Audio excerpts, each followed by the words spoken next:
Hi, bay. Gusto ng mga naminaw karon. Tawagan lang kog Nathan. Just Nathan. Dili di ko anad ani. Dili ko maayo ani. But I'm hoping nga sin-ani nga paagi mapabot na ko siya ang tanan. Wala ko kabalo kung makapaminaw siya ani. Pero basin nga na siya'y kaila na makadungog ani. Pero pasensya na. Kay dili kay ni siya detail. Anyways, magsugod na ko. To my Elise. It's been years na. 6 years to be exact. How are you? Kumusta na ka? Nakahinumdum pa ka na ako? Or nakaila pa ba ka na ako?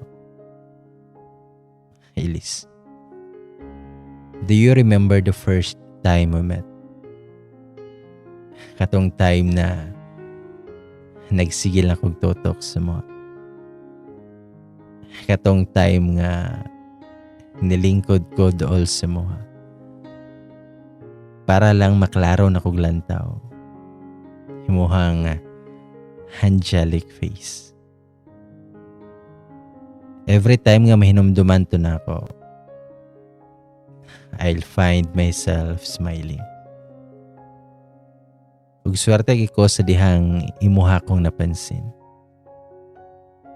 You know how happy I am that time. Nga tungod sa kong kalipay, nahalukante kag pinakalit. Pero nikatawa ra ka. Unexpected kaayo. Niingon pa ka nga, first kiss to nimo. Do you know how lucky I am to steal that? In one unexpected snap. I courted you. Ipanguyabante ka. And then, katong time nga ningon kag yes. Grabe jud ako ang kalipay. I know nga playboy ko sa una. Pero katong nakailati ka. I think nausab ko. Nagbago ko. Na-realize na ko kung unsa jud ang tinuod nga commitment. Kabalo ba ka nga sukad atong ningon kag yes sa kuha? Di saad ko sa kong kaugalingon. Nga higugmaon ti ka ug naara ko permi through thick and thin. Basta kay wala na ko laing makita. Kundi ikaw ra. Magbisan busy ko. Ikaw jud akong perming kunahon na. Dili ko modol og laing babae. Kay basin masakitan ka. I still remember the day nga we made love. Ug kabalo lang ka babe. Nga mo jud to'y usa sa pinaka the best nga moment. Para nako or basin para naton duha. Halos dili ko katuo nga imuha tong gihatag sa ko. Na-feel na ako nga kontento na ko. Ug nag-promise ko sa akong kaugalingon nga ampingan jud ti ka hangtod sa hantod. Nakahinumdum pa ba ka atong nangutan ako sa moha kung magselos ba ka kung naay babae na moduol na ako? Ay magitubag nga no, nga dili. Pero nakita na ko sa mong mga mata ang tinod nga tubag. That's why nikatawa ko. Pero magselos man ka or dili, Gibuhat jud nako ang tanan para dili lang ka masakitan. Gibuhat nako tanan para malipay ka. Kay love jud kaayo ti ka.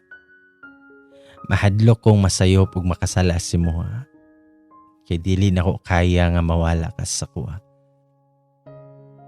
Magpanghadlok naman gani ko kung dili dayon ko ka-reply nimo. Hinumdum ka tong niana ko sa inyong balay. Tas wala day mo. Mura na kong nabuang panawag si mo. Pero imuhar akong gikatawan nga halos makahilak na sa gibati nga kakuyaw. Ambot ba nga nung buang naman jud kaayo ko nimo. Pero Elise, kabalo ka tong hadlaw nga nibiya ka. That was the most devastating time para nako. Grabe ka sakit.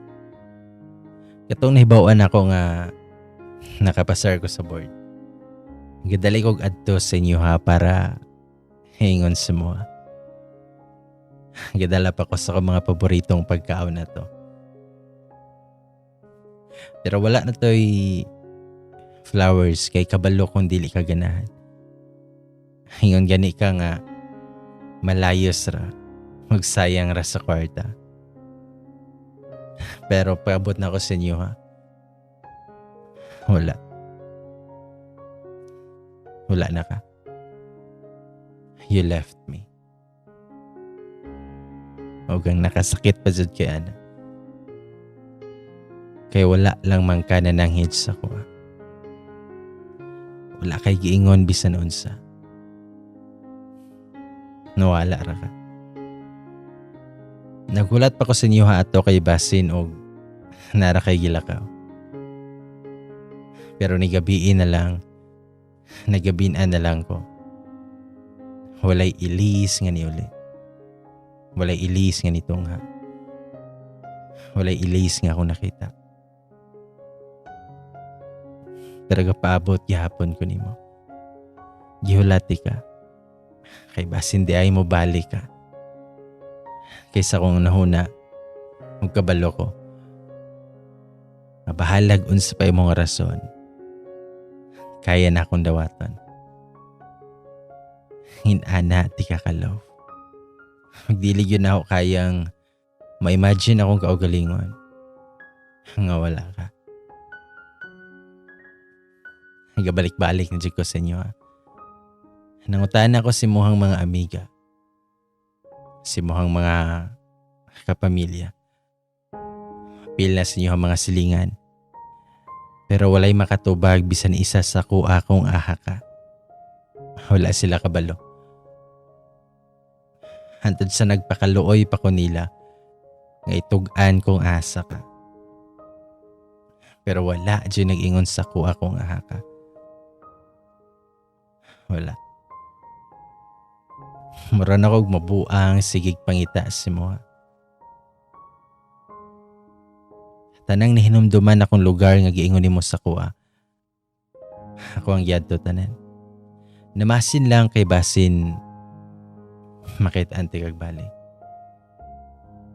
Apan wala yun ko'y nakita nga ilis. I keep on asking myself kung ano. Why?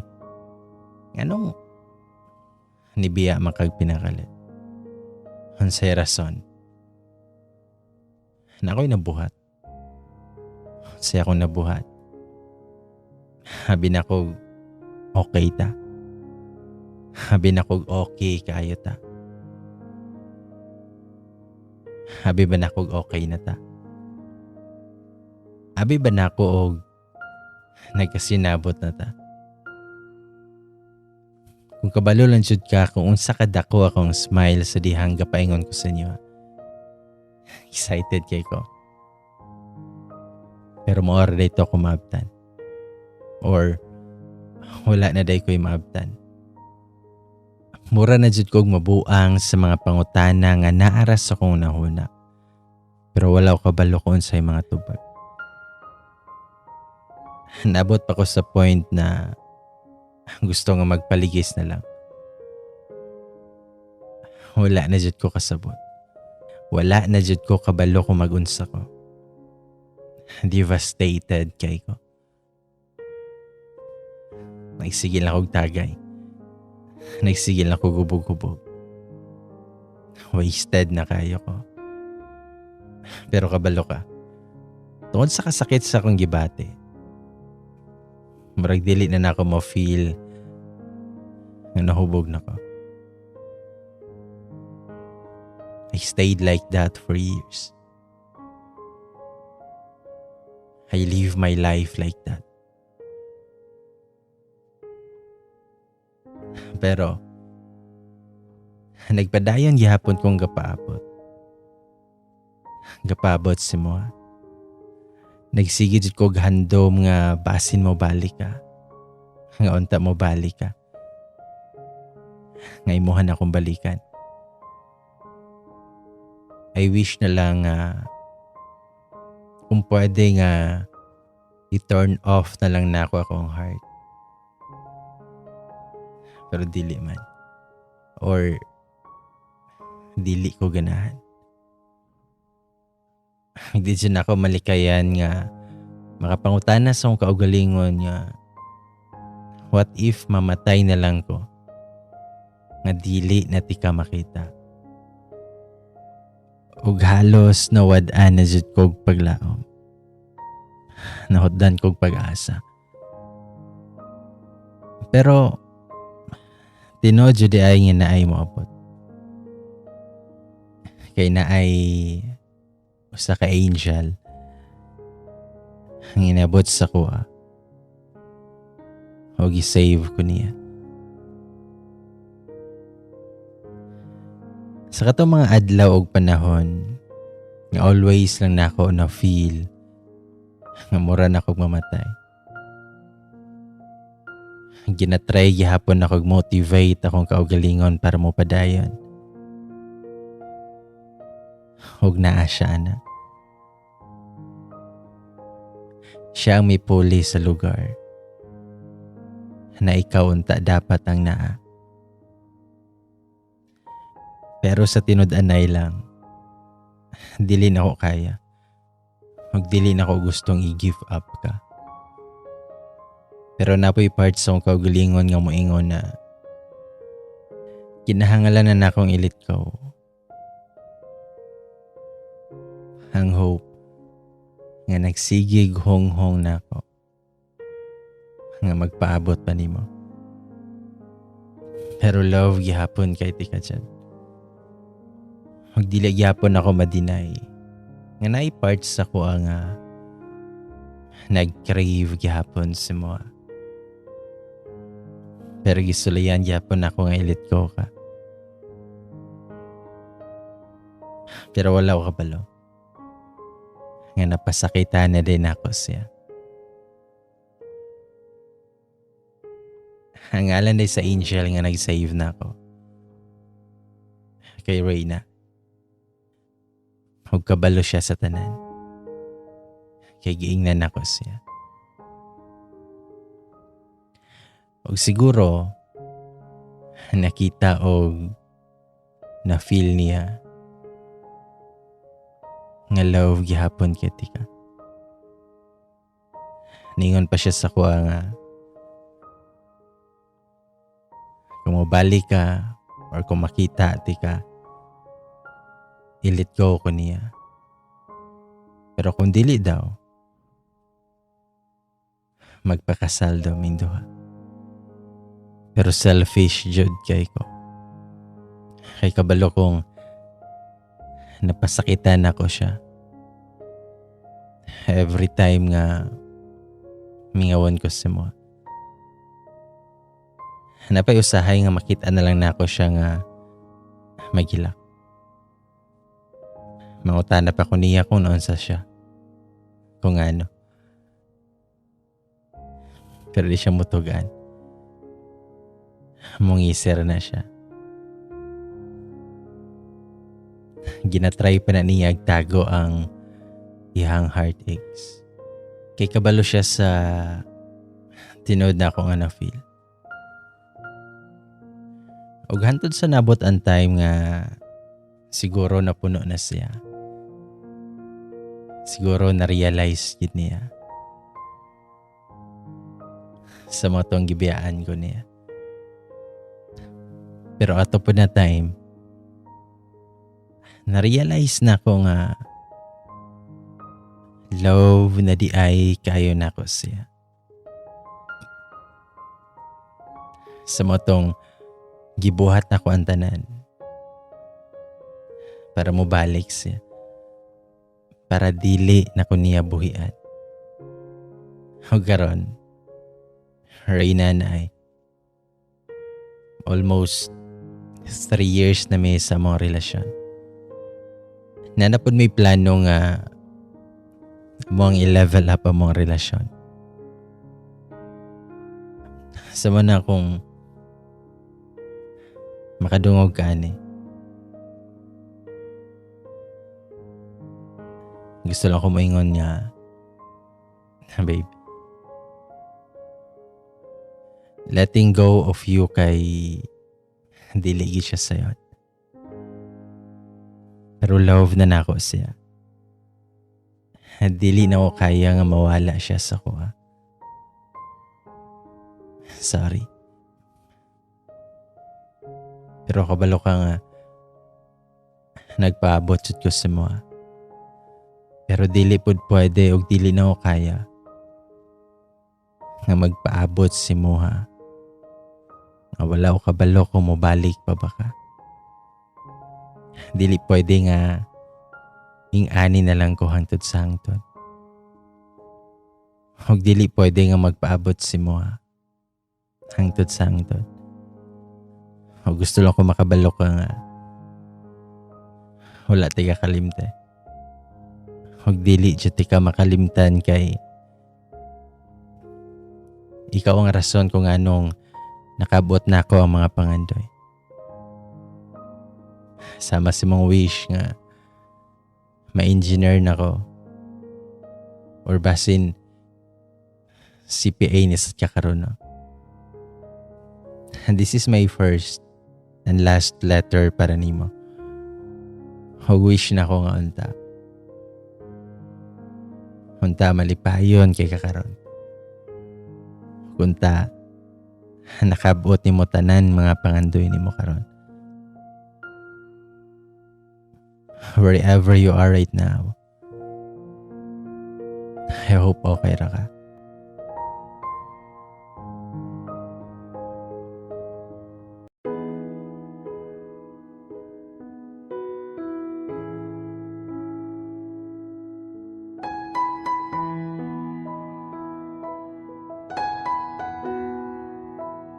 Hi, bye. Gusto na mga naminaw karon. Good day sa tanan. I am Jean, ang younger sister ni Elise sa confession ni Kuya Nathan.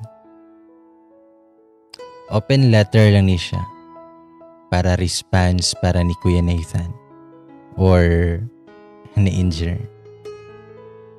Bitaw. It's been a long time na dyan.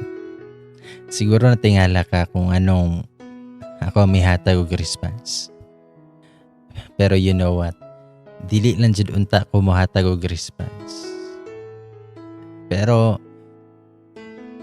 nauna-hunaan ako nga kinahanglan pug ka makabalaw sa tanan. Kaya kabalo ko nga ikaw dyan eh. Pag wala dyan ako napugngan ako mga luha. Kaya,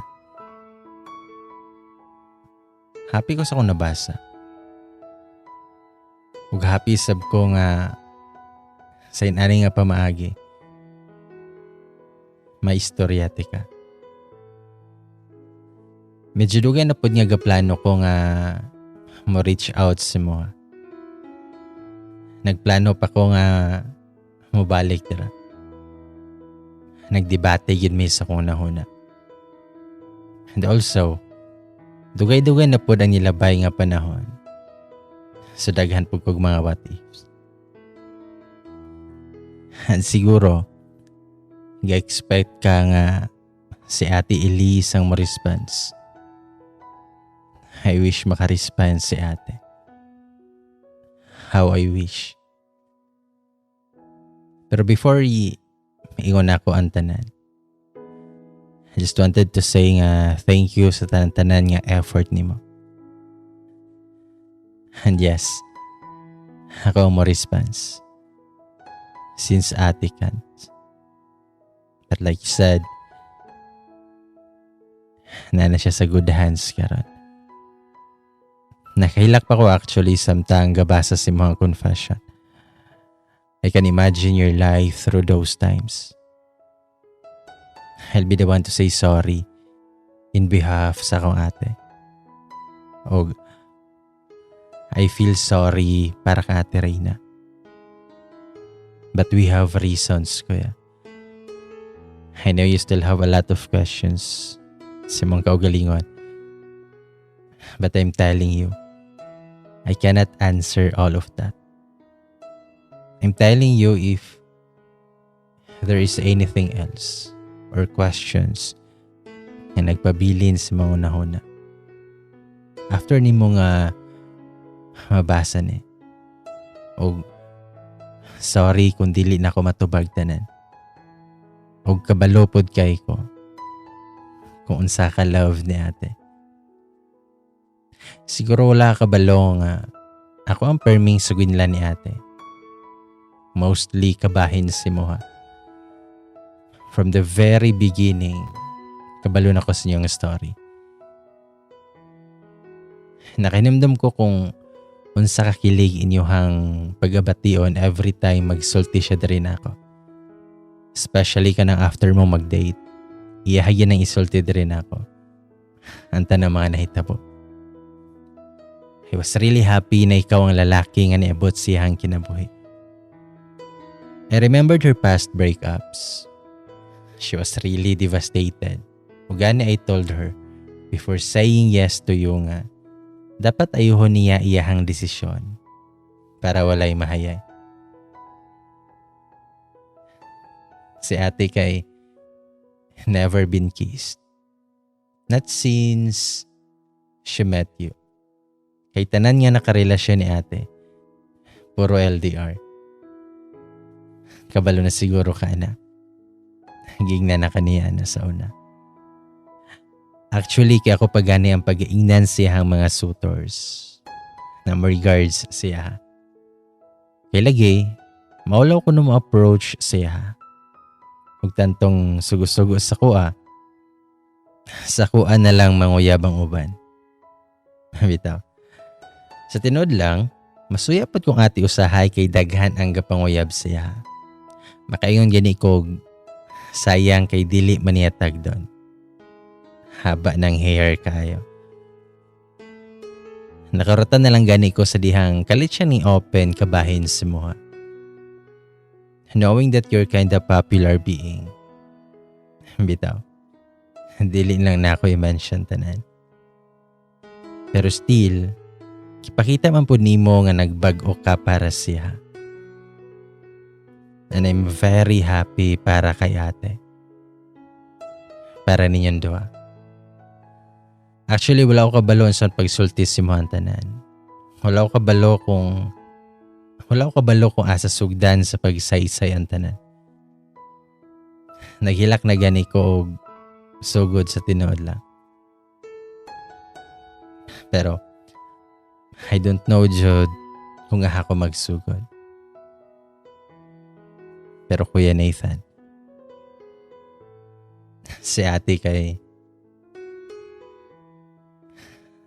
Elise kay wala na. Wala na si ate Elise. Wala na siya diri sa atong kalibutan. Like what I said while ago, she's already in good hands na. ate died almost 5 years na. Walay ko gadahom nga na di siya ginatago nga sakit. Sa dihang nang lakaw may gasigi siya hila. Sige ko pangutana kung ano siya o kung ano pakalit-kalit man. Pero niya, nag-away daw mo o nakigbulag daw kasaya. Munang lami kay kasulungon para istoryahon. Lami kay panumbag atong panahon na kaya. Kay since nga nawala ang mga mama, wala na ko kita ni ate nga maghilak. Kato pa. Munang lami kay kasulungon kay gipahilak ni mo siya. Pero ningon si ate nga manglakaw na lang daw may huwag mo palayo si mo ha. Pero she lied eh.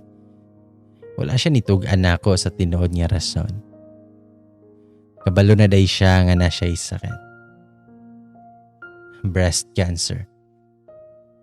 Same kay mama. Dugay-dugay na day siyang kabalo. Dugay na din niyang gitago sa tuwan tanan. Na day siya gipamati atong panahon na kapaniyahang gihilom ang tanan. O another thing di ay gasabak siya. Boros siya sinyohang anak. O every night, maglisod siya katulog kay magngot-ngot iyahang dughan. O sorry. Kay honestly, gusto na akong ipalaglag ang bata. Mintras wala pa unta na buo para dili pa mag-suffer si ate. Kaya abi manggod na ako og mapektuhan ang bata o specialist siya. Ay nawdautan kay ko. Pero gusto na ako nga mabuhi si ate. Maoryod ako ang gusto. Magdili po na ako kayang makita si ate o ang bata nga mag-suffer. Pero gipili ni ate nga hatagag chance ang bata. Ningon na po ng doktor nga dili ra daw mapektuhan ang bata siyang sakit. So medyo na-sure ko. And also, giundang na sa damo ang treatments o ang chemo. Giagin na lang nako sa pag-ampo ang tanan.